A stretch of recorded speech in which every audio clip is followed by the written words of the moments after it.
Introduction: Why most people never discover their real self. There is a strange contradiction at the heart of modern life. Never before have human beings had so much freedom to become whoever they want. And yet, never before have so many people quietly admitted to feeling that they don't really know who they are. Some describe it as emptiness. Others call it burnout.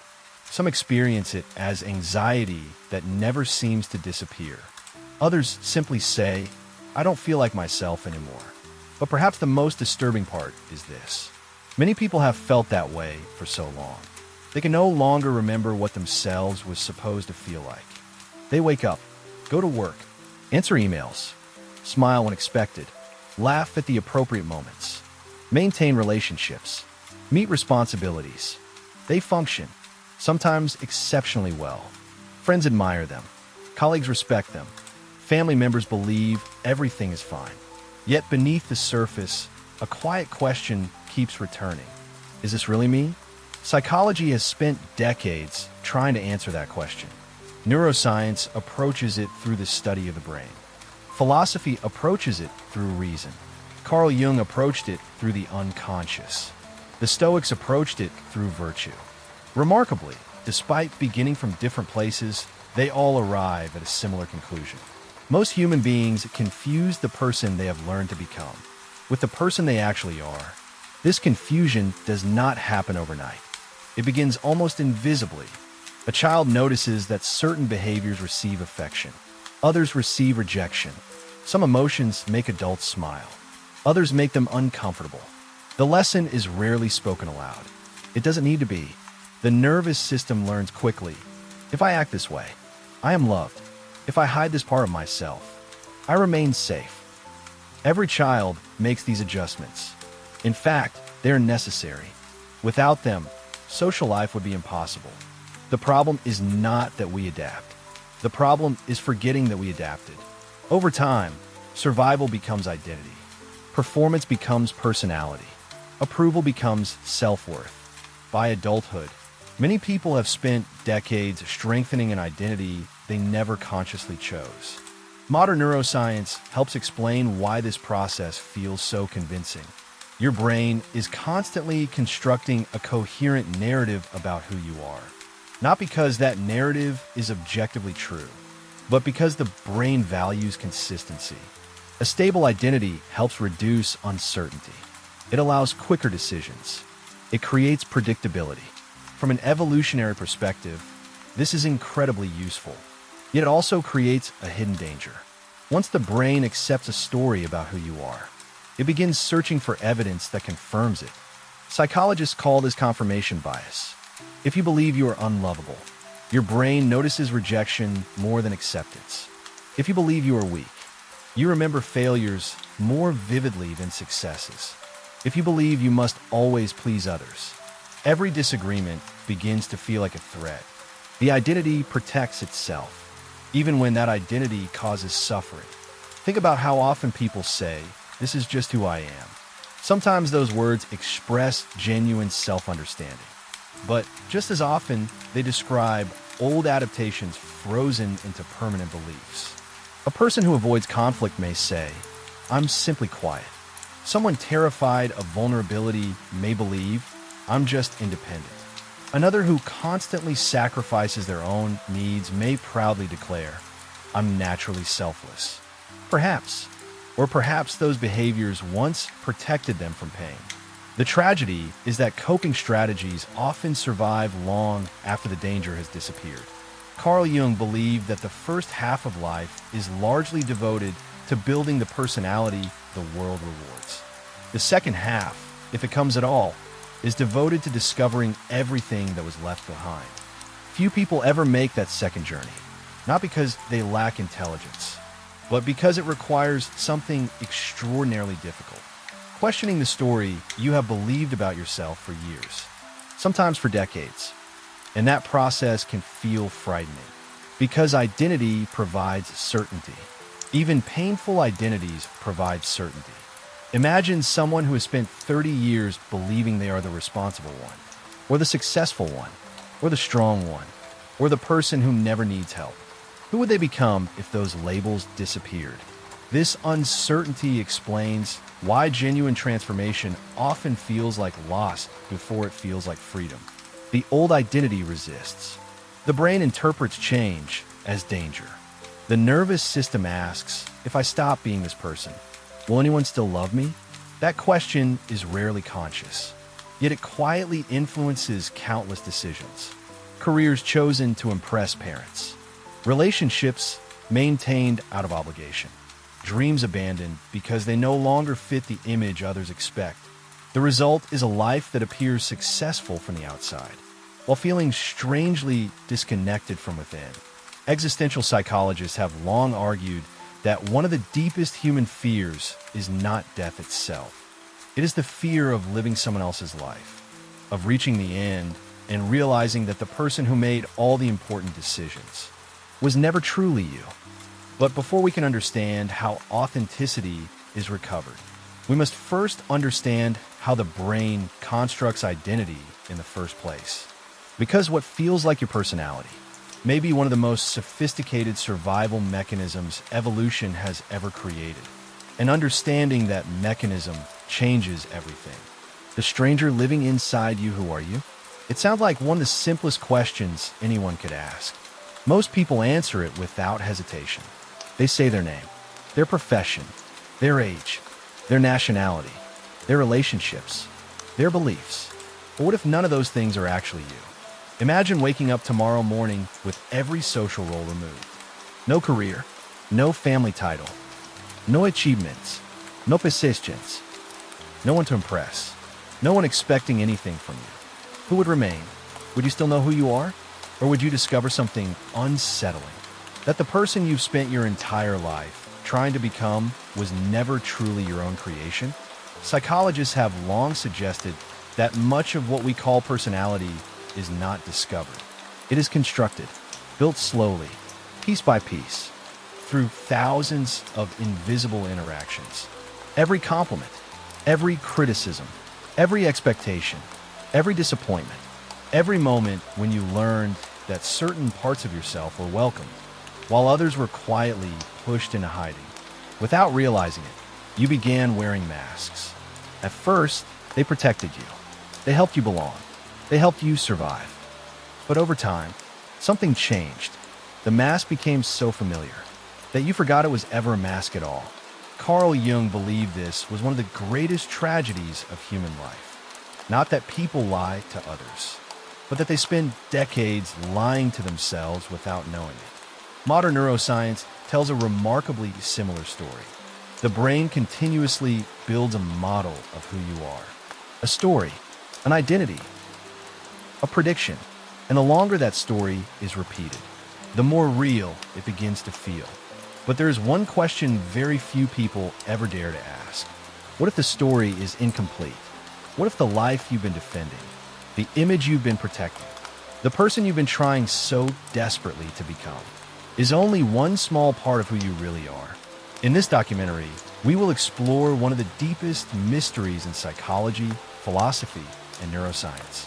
How identity is created, why authenticity feels so frightening, why so many people secretly feel like strangers to themselves, and how the wisdom of Carl Jung and the Stoics may offer a path back to the person you were always meant to become.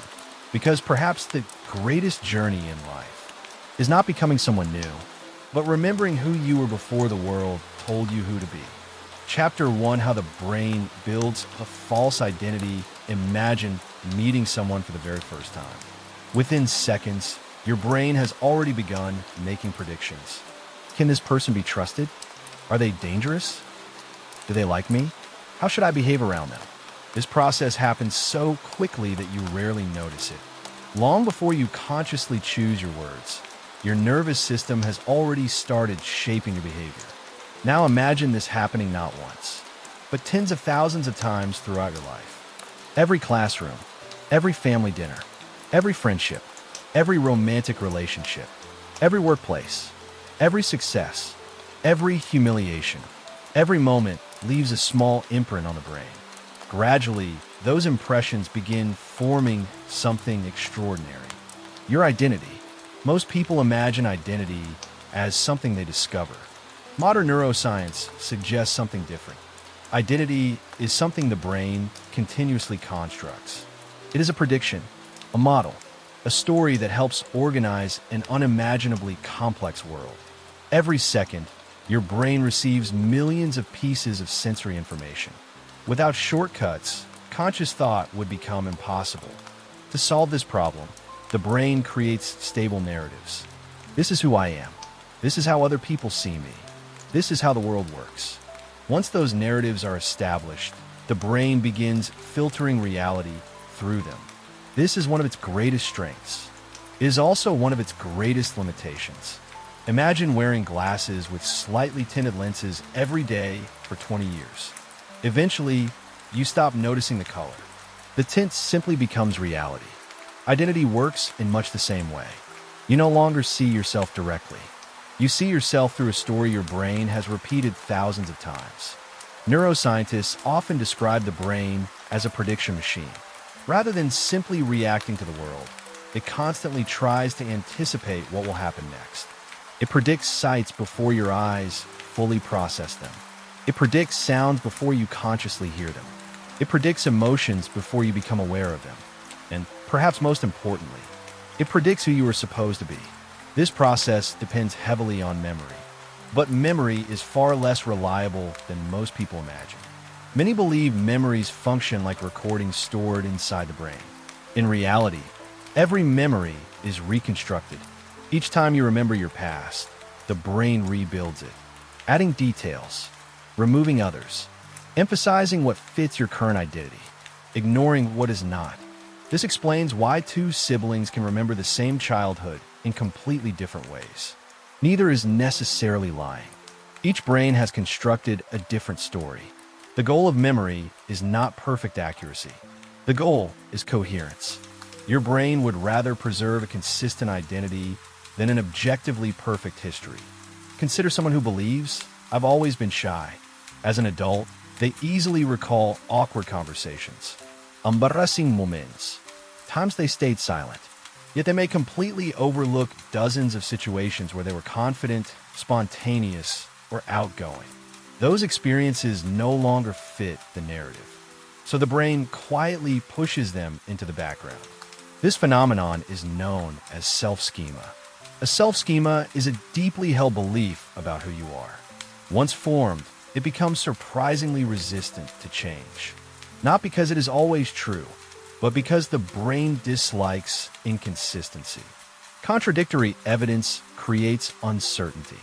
Uncertainty requires energy. The brain naturally seeks efficiency. This is why people often resist positive change. Imagine telling someone who has spent 40 years believing they are unworthy that they deserve love. The words may sound comforting, but deep inside, the nervous system experiences conflict. If that new belief is accepted, the entire identity may need to change. Relationships, habits, expectations, even memories. Transformation suddenly feels dangerous. This resistance is not weakness. It is biology. The brain is designed to maintain stability. Even painful stability often feels safer than unfamiliar freedom. Researchers studying predictive processing have found something remarkable. The brain doesn't simply observe reality. It constantly compares incoming information with existing expectations. When reality matches expectations, very little conscious attention is required. When reality contradicts expectations, the brain experiences prediction error. That error can become uncomfortable, sometimes even frightening. Instead of updating the identity, many people unconsciously reinterpret reality to preserve the old story. Someone praised for excellent work might immediately think they're just being polite. A loving partner says, I appreciate you. The mind quietly replies, if they really knew me, they wouldn't. Notice what happened. Reality challenged the identity. The identity defended itself. The story survived. Carl Jung observed this process long before neuroscience could describe its mechanisms. He believed the conscious personality was only a tiny island floating above a vast, unconscious ocean. Most of what we believe about ourselves operates beneath awareness. We assume we're making free choices. Often, we are simply acting out patterns written many years earlier. Perhaps this explains why people repeatedly find themselves in similar relationships. The same conflicts, the same fears, the same disappointments, different faces, the same emotional script. The identity seeks familiarity more than happiness. If chaos feels familiar, calm may feel suspicious. If criticism feels normal, kindness may seem uncomfortable. The brain confuses what is familiar with what is safe. This realization can be unsettling because it suggests that many of the choices we call ours were quietly influenced by invisible patterns long before we became aware of them. But there is also extraordinary hope hidden inside this discovery, because once you understand that identity is constructed, you also discover something equally important. What has been constructed can be reconstructed, not by pretending to become someone else, but by slowly uncovering the parts of yourself that were buried beneath years of adaptation.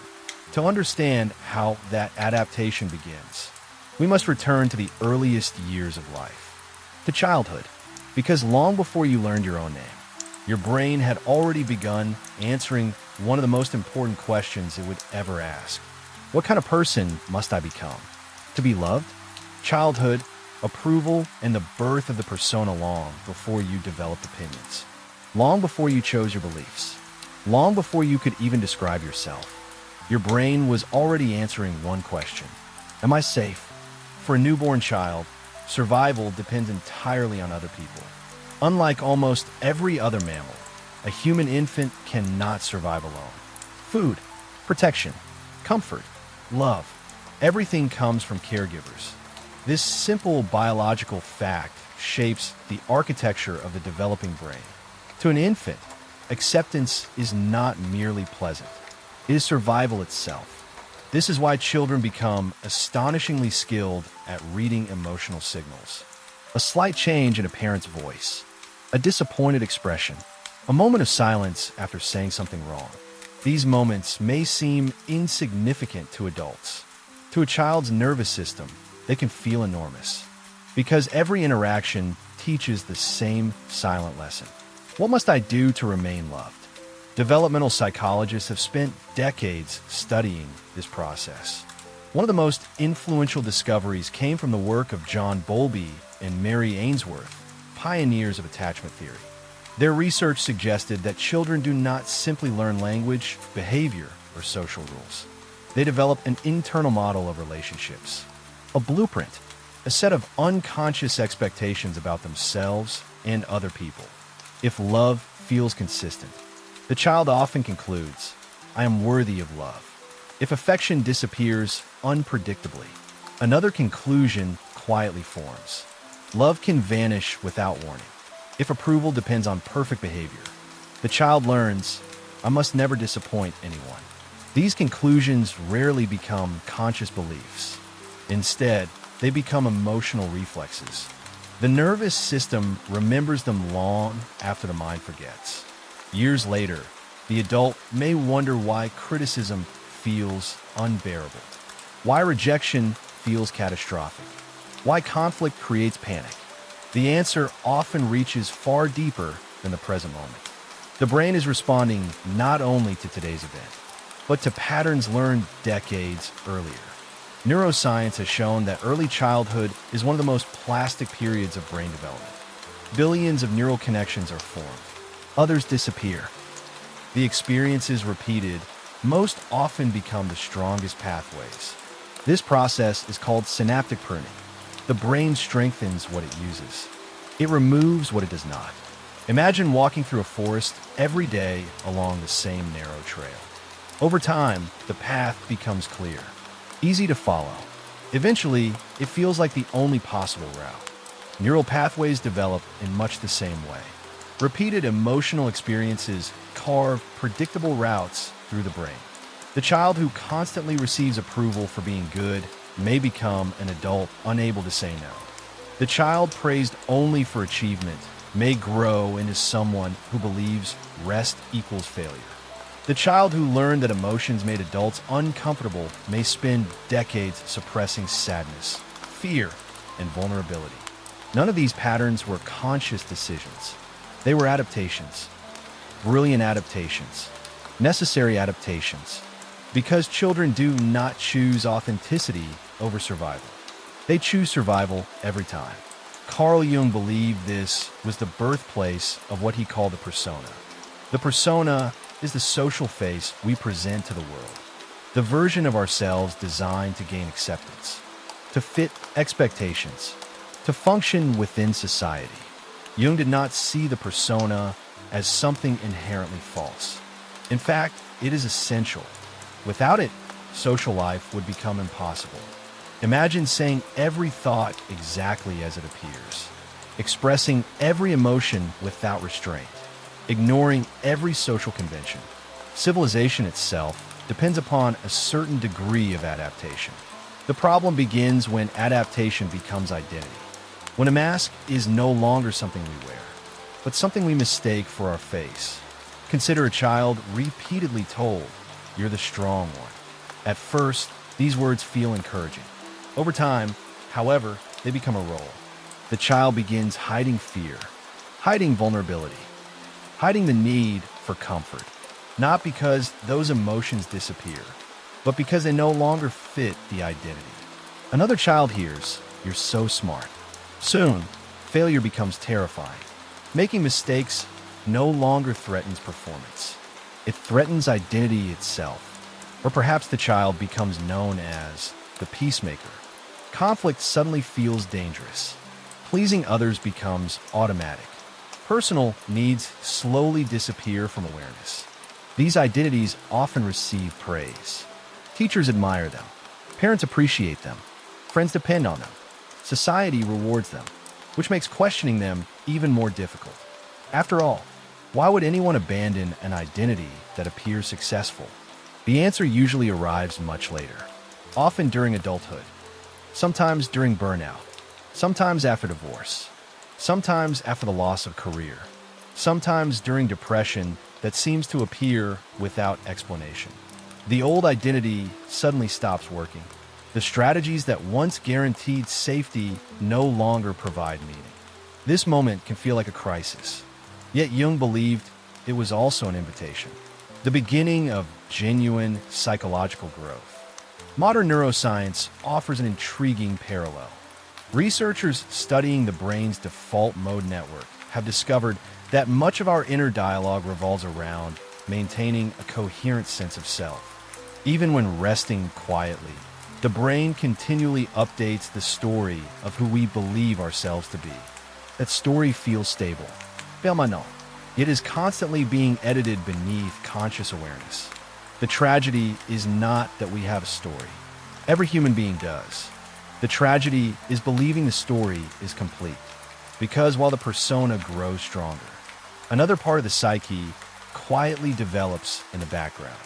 Every emotion judged unacceptable. Every desire considered inappropriate. Every dream abandoned for approval. Every part of ourselves that seemed too much, or not enough, does not simply disappear. It waits. Hidden, silent, patient. Jung gave this forgotten part of the psyche a name, the shadow. And understanding the shadow may be one of the most important steps toward discovering who you really are. Because the person you have spent your entire life trying to become may not be nearly as powerful as the person you spent your entire life trying not to be. Carl Jung, the shadow and the parts you hide, imagine living in a house with many rooms. Some are bright, clean, and carefully decorated. You proudly invite guests inside. You want them to see these rooms. But there are other rooms. Rooms you keep locked. Rooms filled with everything you decided was unacceptable. Old fears, unspoken anger, childhood pain, jealousy, shame, desire, grief, dreams you abandoned. Parts of yourself that once frightened someone else and eventually began frightening you. Most people spend their lives pretending those rooms do not exist. Carl Jung believed this was one of the greatest illusions of human psychology. Nothing that belongs to the human psyche simply disappears. It either becomes conscious or it goes underground. The hidden part of the personality became known as the shadow. The shadow is often misunderstood.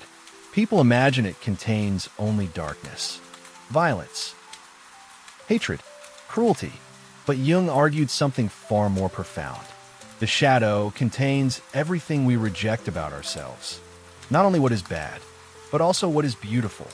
Many people hide their tenderness because they learned that vulnerability was dangerous. Others suppress ambition because they were taught that success makes people selfish. Some bury creativity because they were once laughed at. Others hide intelligence to avoid making others uncomfortable. Even kindness can become part of the shadow if someone grows up believing compassion is weakness. The shadow is not evil. It is forgotten humanity. Modern psychology has repeatedly confirmed that suppression does not eliminate emotion. It changes where emotion is expressed. Researchers studying emotional regulation have found that thoughts deliberately pushed away often return with greater intensity. The more forcefully we reject them, the more persistent they become. This is known as the rebound effect. What we resist often returns. Imagine trying to hold a beach ball underwater. For a moment, you succeed, but every second requires effort. Eventually, your hands weaken. The ball explodes back to the surface with even greater force. The unconscious behaves in remarkably similar ways. Every part of yourself you refuse to acknowledge continues existing beneath awareness, quietly influencing your choices, your relationships, your fears, your reactions, often without your knowledge. Jung believed this explained one of the strangest aspects of human behavior: projection. Projection occurs when we unconsciously attribute our own hidden qualities to someone else. Instead of recognizing anger within ourselves, we become obsessed with angry people. Instead of admitting our own envy, we constantly accuse others of jealousy. Instead of acknowledging our hunger for power, we condemn ambitious people. The mind protects its identity by relocating uncomfortable truths. The shadow is never seen inside. It is seen everywhere else. This is why certain people provoke unusually strong emotional reactions. Have you ever met someone you instantly disliked, without understanding why? Perhaps they were arrogant, or emotional, or confident, or vulnerable. Their behavior triggered something surprisingly intense inside you. Jung would ask an uncomfortable question. What part of yourself are they reflecting? This does not mean every criticism is projection. Some people genuinely behave badly, but the intensity of our emotional response often reveals something deeper. When another person's existence threatens our identity, the shadow is usually nearby. Consider someone who prides themselves on being endlessly rational, calm, logical, disciplined. They may secretly feel uncomfortable around emotional people, not because emotion is wrong, but because they've spent decades suppressing their own. Or imagine someone who constantly criticizes confident individuals, calling them arrogant, selfish, narcissistic. Sometimes those judgments are accurate. Sometimes they reveal something else, a part of themselves that desperately wants permission to stand taller, to speak louder, to occupy more space. The shadow often contains the life we were never allowed to live. Neuroscience offers an intriguing explanation for why projection feels so convincing. The brain constantly seeks coherence. It prefers simple explanations over complicated ones. Acknowledging conflicting parts within ourselves creates cognitive tension. Projecting those conflicts outward feels easier, safer. The identity remains intact. The discomfort appears to belong to someone else. But there is a cost. Everything hidden requires energy. Every emotion suppressed consumes attention. Every denied impulse quietly competes for expression. Psychologists sometimes refer to this as emotional load.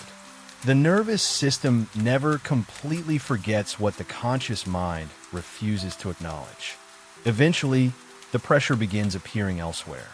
chronic anxiety, unexpected rage, emotional numbness, perfectionism, addiction, compulsive achievement, relationship conflicts that repeat with astonishing consistency. People often believe they are fighting the world. Sometimes, they are fighting themselves. Jung believed true maturity begins the moment we stop asking, "Why are these people making me suffer?" and start asking, "Were they awakening inside me?" This question changes everything because it transforms enemies into teachers, triggers into mirrors, conflict into self-discovery. Shadow work does not mean approving every impulse. It does not mean acting on every emotion. It means becoming honest enough to admit that those emotions exist. Only what is acknowledged can be integrated. Everything else continues directing life from the darkness. The Stoics arrived at a remarkably similar conclusion, although they used different language. Marcus Aurelius repeatedly reminded himself to observe his own judgments before condemning others. Epictetus argued that people are disturbed not by events themselves, but by the interpretations they attach to them. Both traditions understood something timeless. Freedom begins with self-awareness, not self-deception. Imagine carrying a heavy backpack your entire life. After decades, the weight feels normal. You stop noticing it, until one day, someone gently helps you take it off. Only then do you realize how exhausted you had become. The shadow is much like that backpack. Its weight feels ordinary because you have carried it for so long. But the moment you begin recognizing it, something extraordinary happens.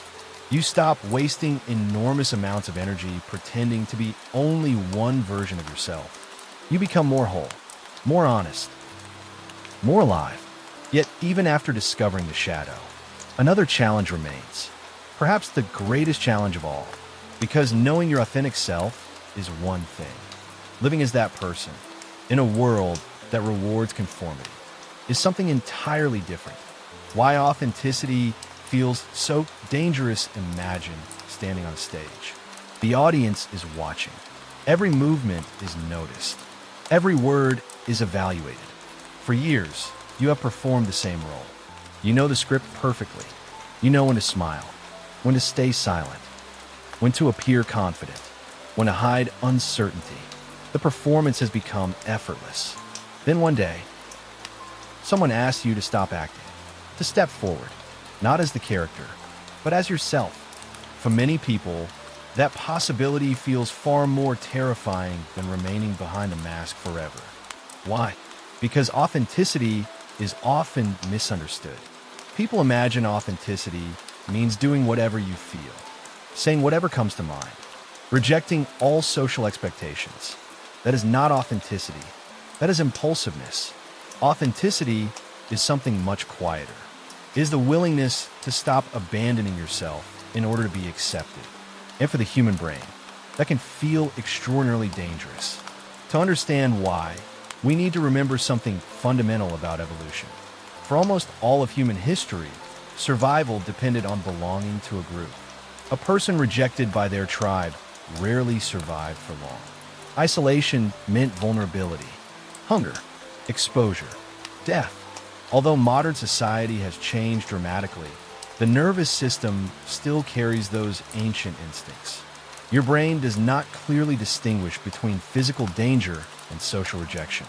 In fact, brain imaging studies have shown something remarkable. When people experience social exclusion, many of the same neural regions activated during physical pain become active as well. The famous cyberball experiment demonstrated this beautifully. Participants believed they were playing a simple online ball game with two other people. At first, everyone participated equally. Then, without warning, the other players stopped throwing the ball to them. Nothing physically harmful happened. No insults, no threats, no violence, only exclusion. Yet the participants reported genuine emotional pain. Their brains reacted as though something deeply important had been taken away. This helps explain why authenticity feels frightening. Every time you risk disappointing others, your nervous system quietly asks, "Will I still belong?" Imagine finally telling your family you want a different career. or ending a relationship that no longer reflects who you are, or expressing an opinion you have hidden for years. To the rational mind, these are ordinary decisions. To the ancient brain, they resemble stepping away from the tribe. That is why authenticity often produces anxiety before it produces freedom. The fear is not irrational. It is ancient, but ancient does not mean accurate. One of the greatest misconceptions about authenticity is that everyone will approve once you become your true self. The opposite is often true. The more authentic you become, the fewer people will understand you. Some relationships were built entirely around the version of you that constantly pleased others. Some friendships depended on your silence. Some workplaces rewarded your perfectionism. Some families unconsciously relied on your willingness to sacrifice yourself. When your identity changes, those systems begin resisting, not necessarily because people are cruel, but because change creates uncertainty for everyone involved. Psychologists call this system equilibrium. Families, friendships, and organizations naturally seek stability. Whenever one person changes significantly, the entire system experiences tension. Perhaps you have noticed this. Someone begins setting healthy boundaries. Immediately, they are called selfish. Someone becomes more confident. Others accuse them of changing. Someone stops apologizing for existing. People describe them as difficult. The behavior itself may not be the real problem. The problem is that it disrupts familiar expectations. Authenticity often exposes invisible contracts. Contracts you never consciously signed. Always make everyone comfortable. Never disappoint your parents. Always be the responsible one. Never ask for help. Never fail. Never outshine others. Breaking those contracts can feel like betrayal, even when they have been destroying your peace for years. Carl Jung believed that becoming an individual inevitably involves loneliness. Not permanent loneliness, but temporary psychological loneliness. The loneliness of becoming different from who everyone expected you to be. He called this process individuation. Individuation is not becoming extraordinary. It is becoming whole, allowing every conscious and unconscious part of yourself to exist without unnecessary conflict. It is one of the hardest journeys a human being can undertake, because every step toward authenticity asks you to release an old identity. And every identity feels in some way like home, even painful homes. Think about someone who has always described themselves as the caretaker. They solve everyone's problems. They rescue everyone. They ignore their own needs. One day, they begin saying no. Objectively, this is healthy, yet internally, it may feel almost unbearable, because saying no threatens the identity itself. If I am no longer the caretaker, who am I? This is why authenticity is less about discovering something new and more about grieving what no longer serves you. You grieve old roles, old beliefs, old versions of yourself, old dreams that belong more to other people than to you. Growth always contains loss. The Stoics understood this deeply. Epictetus reminded his students that freedom always requires giving something up, not because freedom is expensive, but because attachment always has a price. Marcus Aurelius asked himself a question that remains astonishingly relevant today. Is this within my control? Notice how different that question is from the ones most people ask. Will everyone approve? Will they still like me? Will they understand? The Stoics knew these questions have no final answer. Other people's opinions belong to them. Your character belongs to you. This is the foundation of authentic living. Not controlling how you are perceived, but choosing how you will act. Modern neuroscience supports this wisdom in surprising ways. Researchers studying psychological flexibility consistently find that people who base their decisions on deeply held values, rather than momentary emotional discomfort, report greater long-term well-being. In other words, a meaningful life rarely feels comfortable in every moment. It feels honest. Authenticity does not remove fear. It teaches you that fear no longer gets to make your decisions. Perhaps that is the greatest shift of all, not waiting until you feel fearless, but becoming the kind of person who moves forward despite fear. Because every meaningful transformation begins the same way. Not with certainty, but with courage. And that courage becomes much easier to understand once we discover what the Stoics believed our true identity actually is. The Stoic philosophy of becoming yourself, imagine asking Marcus Aurelius one simple question. Who am I? You might expect the Emperor of Rome to answer with pride. I'm Caesar. I rule the greatest empire on earth. I command armies. I shape history. But Marcus Aurelius would likely reject every one of those answers. Because to the Stoics, none of those things described who he truly was. They were circumstances, roles, temporary responsibilities, not identity. This idea stands in sharp contrast to the modern world. Today, people often introduce themselves by what they do. I'm a lawyer. I'm a teacher. I'm a business owner. I'm a parent. I'm successful. I am struggling.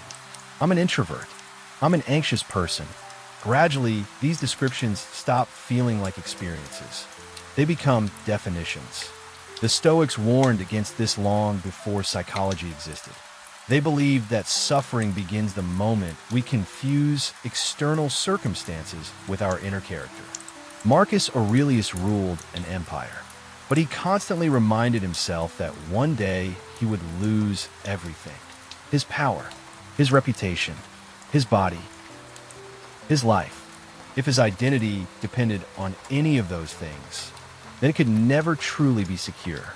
Instead, he placed his identity somewhere that could not easily be taken away. In his character. This distinction changes everything. The Stoics divided life into two categories: things within our control and things outside our control. Most people understand this idea intellectually. If you actually live by it, ask yourself, how much of your emotional life depends upon things you cannot control? Other people's opinions, their approval, their affection, their loyalty, your reputation, your future, the economy, your past. Even your own emotions often arise before conscious choice. And yet, many people build their entire identity around these uncontrollable things. Imagine constructing a house on shifting sand.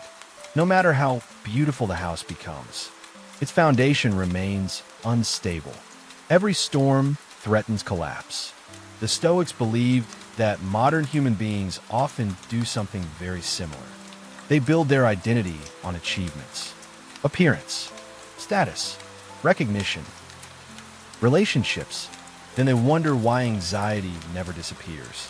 The problem is not that these things matter. The problem is expecting them to provide permanent security. Nothing external was ever designed to do that. Epictetus expressed this with remarkable simplicity. Never say about anything, "I have lost it."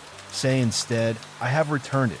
At first, these words can sound harsh, almost detached, but their purpose is profoundly compassionate. Everything we possess is temporary. Our health, our youth, our careers, even the people we love. Recognizing impermanence does not make love weaker. It often makes it deeper, because gratitude grows wherever entitlement disappears.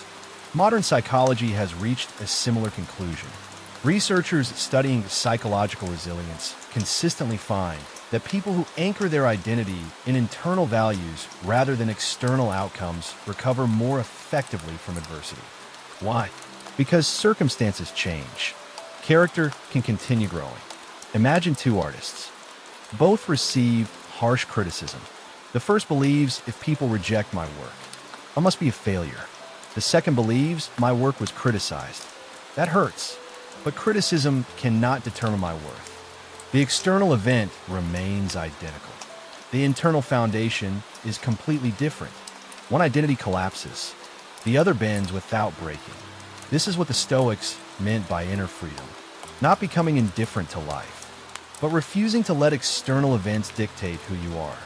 Marcus Aurelius frequently reminded himself that every human being possesses the ability to choose virtue regardless of circumstances. Justice, wisdom, courage, temperance. These four virtues became the heart of Stoic philosophy. Notice something remarkable. None of them depend upon success, or wealth, or popularity. Anyone can practice courage, even while afraid. Anyone can practice wisdom, even while uncertain. Anyone can choose honesty, even when lying would be easier. The Stoics measured identity by choices, not outcomes. Modern society often reverses that equation. We celebrate results, followers, income, awards, recognition. Yet these things are influenced by countless variables beyond our control. The Stoics asked a radically different question. Who are you becoming while pursuing them? Perhaps this is the forgotten purpose of philosophy. Not merely explaining life, but transforming the person who lives it.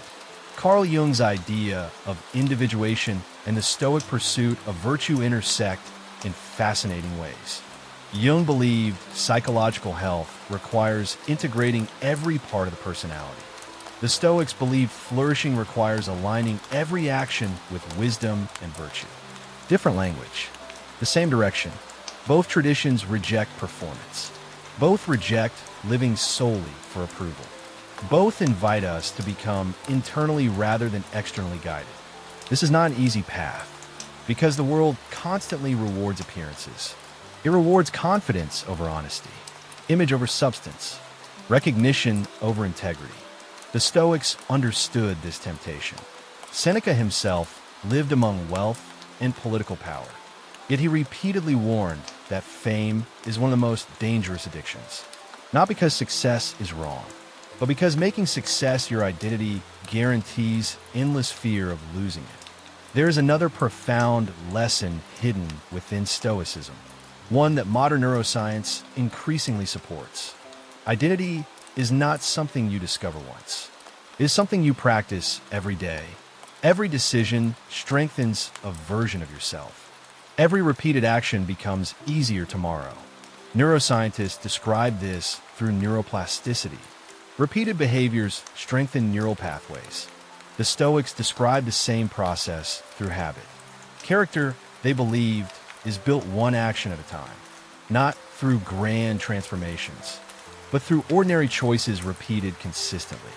Every moment becomes a vote toward fear or courage, toward performance or authenticity, toward habit or awareness. The remarkable thing is that no dramatic breakthrough is required. You do not wake up one morning as your authentic self. You become that person slowly, conversation by conversation, decision by decision, boundary by boundary, truth by truth, until eventually, the mask becomes heavier than honesty. And that is usually the moment real transformation begins. But knowing what authenticity is, and understanding Stoic philosophy, still leaves one important question unanswered. How do you actually begin? Tomorrow morning, when life looks exactly the same, what do you do differently? The answer is surprisingly practical, and it begins with changing not your entire life, but your next decision.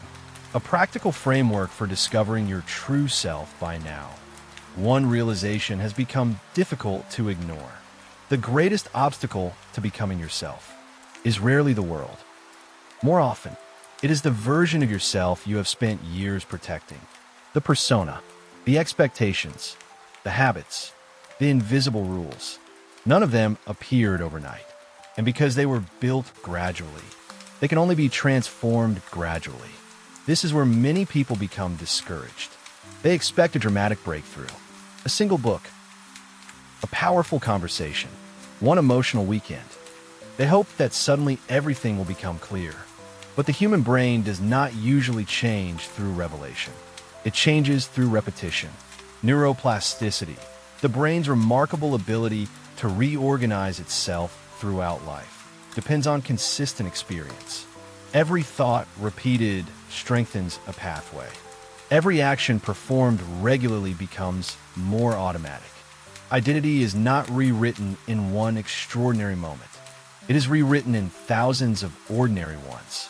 The Stoics understood this intuitively. Marcus Aurelius never expected perfection. Each morning he reminded himself that he would encounter difficult people, misunderstanding, frustration, Temptation. He did not expect life to cooperate. He prepared himself to respond differently. This may be the first practical lesson. Stop waiting for life to become easier before becoming more authentic. If you wait until there is no fear, you will wait forever. Fear is not proof that you are moving in the wrong direction. Often, it is evidence that you are leaving an old identity behind. The first practice is surprisingly simple. Become curious. Instead of asking, "Who am I?" ask, "Who have I been pretending to be?" The difference matters. Identity is often revealed not by adding something new, but by removing what was never yours. The next time you make a decision, pause for just a moment. Ask yourself, if I weren't afraid of disappointing anyone, what would I choose? Do not judge the answer. Simply notice it. Awareness always comes before change. Perhaps you discover that you constantly apologize for taking up space. Perhaps you realize you agree with people even when you secretly disagree. Perhaps you notice how often your decisions are driven by approval rather than conviction. These observations are not failures. They are the beginning of freedom. The second practice is learning to tolerate discomfort. Modern psychology often speaks about emotional avoidance. The more we avoid uncomfortable emotions, the more power those emotions quietly gain. Acceptance and commitment therapy, one of the most effective modern psychological approaches, teaches that emotional pain is not the enemy. Avoidance is. The Stoics expressed the same wisdom in different words. Courage is not the absence of fear. It is acting according to your values despite fear. Imagine estringing a muscule. Growth does not occur by avoiding resistance. It occurs because of resistance. The same principle applies psychologically. Every time you express an honest opinion, even when your voice shakes, your identity changes slightly. Every time you establish a healthy boundary, even while feeling guilty, your nervous system learns something new. I survived. The world did not end. Perhaps I no longer need the old mask. This is how authenticity grows. Not through confidence, through evidence. The third practice is spending time alone without distraction. For many people, solitude feels uncomfortable. Not because solitude itself is painful, but because it removes the noise that normally keeps deeper questions hidden. The phone disappears. The conversation ends. The television goes silent. And suddenly, you meet your own mind. At first, this can feel unsettling. Thoughts arise that have been waiting for years. Dreams you ignored. Grief you postponed. Questions you buried beneath endless activity. Do not run from them. Listen, not every thought deserves to be believed, but every recurring question deserves to be heard. Carl Jung once observed, people will do anything, no matter how absurd, to avoid facing their own soul. Modern life makes that avoidance remarkably easy. There is always another notification, another video, another task, another distraction, but eventually, the life you avoid living begins asking to be noticed. The fourth practice is reclaiming forgotten parts of yourself. Think back to childhood. Before success became important, before failure became terrifying, before comparison dominated everyday life. What did you love? What fascinated you? What made time disappear? Many people answer these questions with surprising emotion, because somewhere along the journey to becoming acceptable, they abandoned the things that once made them feel alive. This does not mean you must quit your career tomorrow or radically transform your life overnight. It simply means allowing forgotten parts of yourself to breathe again. Paint, write, learn, dance, build, create, explore. Not because someone will applaud, because those parts belong to you. The fifth practice is choosing values over identity. Notice the difference between these two statements. I want people to think I'm kind, and I choose kindness. One depends on appearance. The other depends on action. Identity constantly asks, who am I? Values ask, what kind of person do I choose to become today? The Stoics always prefer the second question, because values remain available regardless of circumstance. You cannot always control success, You can always choose honesty. You cannot always control outcomes. You can always choose courage. You cannot control whether others appreciate you. You can always choose integrity. Identity becomes surprisingly stable when it rests on choices rather than labels. Finally, practice forgiveness, not only toward others, toward yourself. You built your persona for a reason. You adapted because adaptation once protected you. Perhaps perfection kept criticism away. Perhaps silence prevented conflict. Perhaps people-pleasing created belonging. Those strategies were never signs of weakness. They were acts of survival. Thank them, and then gently let them go, because the person who needed them may no longer exist. One day, without even realizing it, you will notice something extraordinary. You will speak without rehearsing every sentence. You will disagree without fearing abandonment. You will make decisions without constantly seeking permission. Not because you became fearless, but because you finally stopped abandoning yourself. This is not becoming someone new. It is remembering someone very old. The person who existed before fear became identity. The child who had not yet learned that love had conditions. The human being beneath every role, every title, every mask, and perhaps that person has been waiting patiently for you all along. The journey toward your true self does not end with one realization. It becomes a way of living, a quiet commitment to choose truth over performance, presence over approval, character over image, again and again, until one day, looking in the mirror no longer feels like meeting a stranger. It feels like coming home.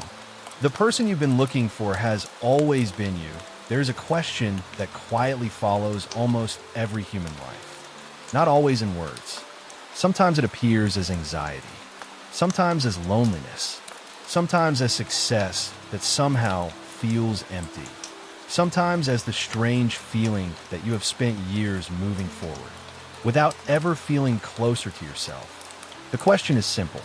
Who am I? Many spend their entire lives searching for the answer in places where it was never meant to be found. In achievement, in relationships, in admiration, in wealth, in perfection, in becoming someone impressive enough to finally feel complete. Yet every destination eventually reveals the same truth. No external achievement can answer an internal question. The ancient Stoics understood this. Carl Jung understood it. Modern neuroscience is slowly confirming it. The self is not something waiting to be discovered like a hidden treasure buried somewhere in the world. It is something that gradually emerges each time you stop pretending to be someone else. Perhaps this is why genuine authenticity often feels strangely quiet. There is no dramatic moment, no orchestra, no perfect certainty, only small decisions. Choosing honesty instead of performance, curiosity instead of fear, presence instead of constant comparison, again and again, until those choices slowly become your life. Imagine an old sculptor standing before a massive block of marble. Someone asks him, "How do you create something so beautiful?" He smiles and answers, "I don't create it. I simply remove everything that doesn't belong." Perhaps becoming yourself works in much the same way. You are not adding a new personality. You are removing years of fear, years of expectations, years of borrowed beliefs, years of invisible rules that quietly convince you love had to be earned. Piece by piece, the unnecessary falls away, and what remains was always there. Carl Jung once wrote, "The privilege of a lifetime is to become who you truly are." Notice that he called it a privilege, not a guarantee, because many people never begin the journey.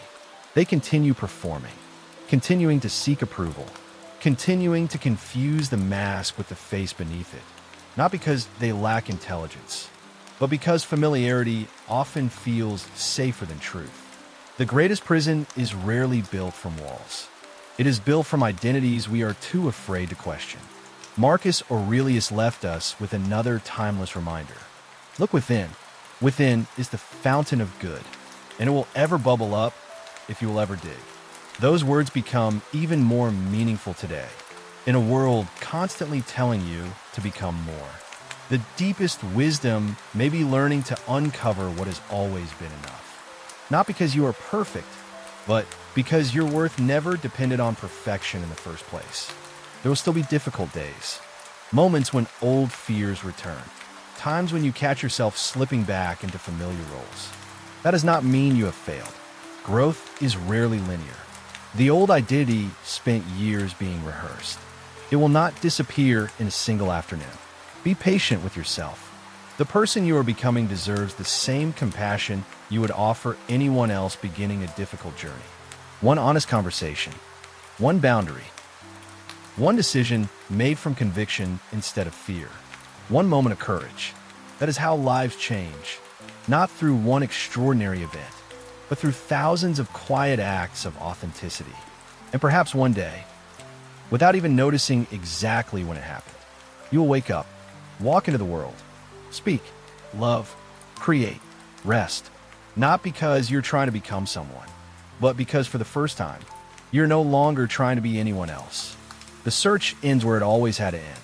Not in another book, not in another achievement, not in another version of yourself, but here, within the person who has been patiently waiting beneath every expectation, every mask, every fear, all along. Thank you for watching.